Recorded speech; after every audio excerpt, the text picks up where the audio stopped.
Amavasya kitchen பெருமையுடன் வழங்கும் ஆரோக்கிய ஆகாரம். இன்னைக்கு ஆரோக்கிய ஆகாரத்தில் என்ன பண்ண போறோம்னா கொள்ளு ரசமும் கத்திரிக்காய் காராமணி கீரை தண்டு போட்ட ஒரு கூட்டும் பண்ண போறோம். இந்த கொள்ளுன்றது வந்து ஆர்ஸ் கிராம் சொல்லுவோம் இல்லையா, ரொம்ப வெயிட் லாஸ்க்கு ரொம்ப ஹெல்ப் ஆகும். ப்ளஸ் வந்து ஹீட்டு கொஞ்சம் இந்த ஹீட்டாக இருக்கிறதுனால இந்த வின்டருக்கு இது சாப்பிடும்போது நம்மளுக்கு கோல்டு பிடிக்காது. ஸோ இது வந்து ஹார்ஸ் கிராம் வந்து இந்த சீசனில் நிறைய எடுத்துக்கலாம். ஸோ இப்போ வந்து ஹார்ஸ் கிராம் என்ன பண்ணியிருக்கேன், அந்த கொள்ளு என்ன பண்ணியிருக்கேன்னா, சப்போஸ் ஊற வச்சுட்டு நம்ம வேக வச்சோன்னு வச்சுக்கோங்களேன், சீக்கிரம் ஆகிடும். இல்லைன்னா வச்சா 2 விசில் எக்ஸ்ட்ரா விடணும், அவ்வளோதான். இது வந்து வேக வச்சுருக்கேன் பாருங்க, கொள்ளு வேக வச்சுருக்கேன். இந்த கொள்ளு வேக வச்ச ஜலம் அது. இந்த ரசம் எப்படி பண்ணுவேன் அப்படின்னா, இந்த கொள்ளு வேக வச்ச அந்த ஒரு கைப்பிடி எடுத்துருந்தேன், அந்த கொள்ளு, உப்பு, அப்புறம் தனியா 1 டீஸ்பூன், மிளகு ஒரு 1/2 டீஸ்பூன், ஜீரகம் ஒரு 1/2 டீஸ்பூன், வெந்தயம் ஒரு 1/4 டீஸ்பூன், 2 மிளகாய், இதெல்லாம் நல்லா கொஞ்சம் லேசாக வறுத்துன்ட்டு எண்ணெய் விடாம இந்த கொள்ளு, இந்த தனியா, மிளகு, ஜீரகம், வெந்தயம், மிளகாய் இதெல்லாம் வறுத்துன்ட்டு இதுவும், அப்புறம் வந்து தக்காளி, துளியூண்டு புளி, தேங்காய் இதெல்லாம் ஒன்றா வச்சு அரைச்சிட்டுருவேன். தேங்காய் வச்சு கொஞ்சம் டேஸ்ட்டாக நல்லா இருக்கும்.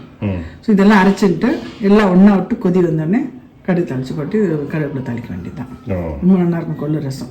ஓகே. புளி கூட பதிலாக ஒரு 2 தக்காளி சேர்த்துக்கலாம். ஆமாம், தக்காளி 2 வச்சுருக்கேன். புளி போது திரும்ப சுண்டக்காய்க்கும் கம்மியாக தான் எடுத்துட்டுருக்கேன். ஓகே. சும்மா புளி டேஸ்ட்டுக்காக எடுத்துட்டுருக்கேன். இது புளி, தக்காளி, தேங்காய் பச்சையாக அரைக்கணும். கொள்ளு வேக வச்சது, வறுக்கிறது வந்து தனியா, மிளகு, ஜீரகம், வெந்தயம் கொஞ்சம், 2 மிளகாய் இதை வறுத்துன்ட்டு இதை அரைச்சிட்டு கொள்ளு ரசம். இதுக்கு என்ன காய் இது என்ன பண்ணியிருக்கேன்னா, காராமணி கொஞ்சம் வேக வச்சுருக்கேன், ஒரே ஒரு கைப்பிடி அளவு வேக கொஞ்சம். இது வந்து கீரைத்தண்டு, இந்த முளைக்கிறது கீரைத்தண்டு இருந்தது இல்லையா, அது தண்டு, கத்திரிக்காய். இது வந்து புளிப்பு கூட்டு, இது புளிப்பு கூட்டு மாதிரி தான் அது.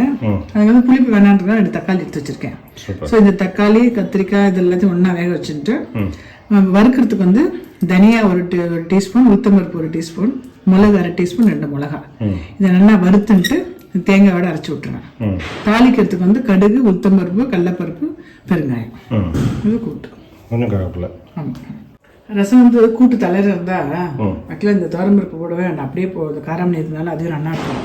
ஆனால் கொஞ்சம் கிரேவி டைப்பில் வேணும் அப்படின்னாலும் துவரம்பருப்பு வேக வச்சு வச்சுருக்கேன். ஸோ துவரம்பருப்பு போட்டு பண்ணும்போது ரொம்ப கோவில் கட்டியாக இருக்கும், ரசத்தை தொட்டு சாப்பிட நல்லாயிருக்கும்.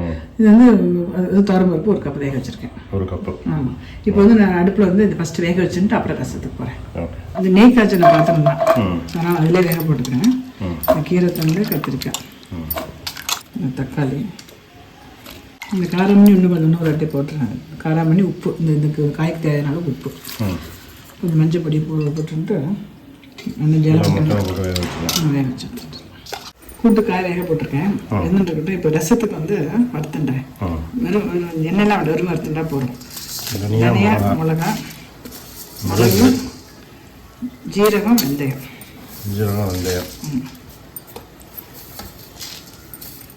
பொடி பண்ணிட்டு வறுத்துட்டு இதெல்லாம் ஒன்றா போட்டு அரைச்சிடணும். தேங்காய், தக்காளி, புளி, கொஞ்சம் பெருங்காயம் எல்லாத்தையும் ஒன்றா போட்டு அந்த கொள்ளு வேக வச்ச கொள்ளு கொஞ்சம் கெட்டியாக வறுத்துக்காங்க, வேற எந்த பருப்பும் கிடையாது, போட்டு எல்லாத்தையும் ஒன்றா போட்டு அரைச்சிட்டோம் வறுத்துட்டு.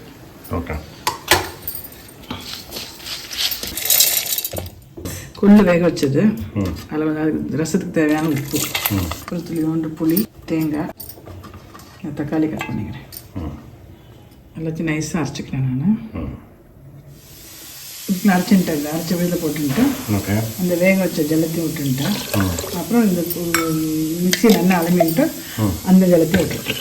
நமக்கு எவ்வளோ வேணுமோ அந்த அளவுக்கு எவ்வளோ ரசம் வேணுமோ அந்த அளவுக்கு ஜலம் விட்டுட்டு அடுப்பில் வச்சு நல்லா ஒரு கொதி வரணும். கொதி வந்து அப்புறம் பொங்கி வரும்போது, கொதி வந்ததுக்கப்புறம் யூஸ்வலாக என்ன பண்ணணும், நார்மல் ரசத்துக்கெல்லாம் பொங்கினோடனே ஆஃப் பண்ணிடுவோம் இல்லையா, இது கொஞ்சம் தக்காளி பழம், இந்த பச்சை தக்காளி வாசனை போகணும், புளி வாசனைலாம் போகணும். நல்லா கொதிக்க விடலாம். கொதிக்க விட்டதுக்கப்புறம் நெய்யில் கடுகு சாப்பிட்டு போட்டுருக்கேன். அடுப்பில் வச்சுருக்கேன், சிம்மில் தான் வச்சுருக்கேன். ஸோ அந்த கொதி வரட்டும், நல்லா சமைச்சு போட்டுருங்க. மீன் டைம் இந்த கூட்டுக்கு வந்து வறுத்துக்கிறேன். ஓகே. மஞ்சள் போட்டுருக்கேன். பொங்கல் டைத்தில் கிடைக்கல, அந்த மஞ்சள் வாங்கி ஸ்டோர் பண்ணிட்டுன்னா மஞ்சள் பொடியோடு இது பெஸ்ட்டு. கூட்டுக்கு வந்து தனியா, உளுத்தம்பருப்பு, மிளகு வச்சு புளி விட்டு கூட்டு எல்லாத்துக்குமே இந்த இதை வச்சு விடுவோம். வறுத்துட்டேன், தேங்காயோடு போட்டு நான் அரைச்சிடுறேன் நைஸாக.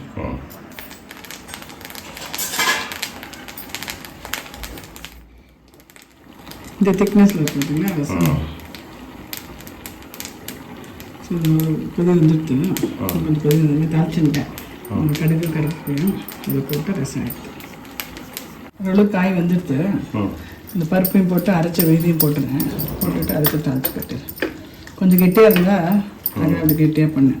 ரசத்துக்கு நல்லா இருக்கும். ஆமாம் குளிச்சுருக்கியா?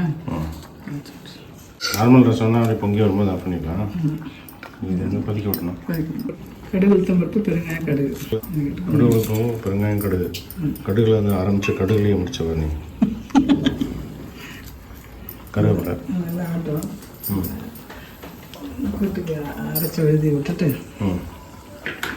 சிம்பிள் சமையல், ஹெல்தி சமையல். கொள்ளு வந்து டயபிட்டிஸ் கண்ட்ரோல் பண்ணும் இல்லையா? கண்ட்ரோல் பண்ணும், வெயிட் லாஸ்க்கும். ஏன்னா இந்த கிளைமேட் ரொம்ப நல்லது. இந்த மாதிரி இந்த டைத்தில் விட்டுரில் கொள்ளு ரசம், கொள்ளு துவையல், கொள்ளு தோசை. கொள்ளு தோசை கூட ஒரு தடவை பண்ணலாம். கொள்ளு கொள்ளு ரசம், கத்திரிக்காய் காராமணி கீரை தண்டு போட்ட கூட்டு. அருமையான சமையல். தேங்க்ஸ். தேங்க்யூ.